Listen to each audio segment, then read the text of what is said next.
Thank you, Madam Speaker. I rise today in strong support of the No Taxpayer Funding for Abortion Act, and I thank the gentleman from New Jersey, my dear friend, Mr. Chris Smith, for his unflinching leadership on this issue. You know, it was just a week ago that the groups of women marched in the streets of D.C. and other cities across the country, apparently ready to write off this presidency as it just began. But there were millions of pro-life women who were explicitly told that they were unwelcome at this event. So today, the People's House is giving them and the more than 60% of Americans from all political persuasions who oppose taxpayer funding of abortion a voice. That legislation before us will protect Americans' conscience rights by ensuring that their hard-earned tax dollars are not used to fund the destruction of innocent life. That is the principle that members of both parties have supported in this chamber before. Every year, Democrats and Republicans alike have come together to support the funding bills that maintain a law called the Hyde Amendment, which prohibits the direct federal funding of abortion with limited exceptions.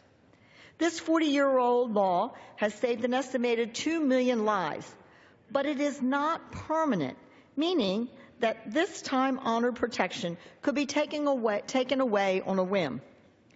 What's more, the law, in its current form, has clear loopholes.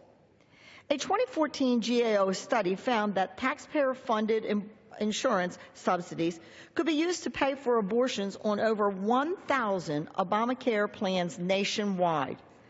That is why, today, we have the opportunity to make this life-affirming law permanent and government-wide. As a mother and a grandmother and a nurse for more than 40 years, this measure is especially meaningful to me. During my years in healthcare industry, I saw the joy in young parents' eyes when they met their newborn for the very first time. I held the hands of grieving spouses and children as they said goodbye to their loved ones. And sadly, I witnessed a young woman lose her life due to the effects of a botched abortion. These experiences informed my view that all life is a precious gift from God. I pray that in time this truth will be reflected in our nation's laws.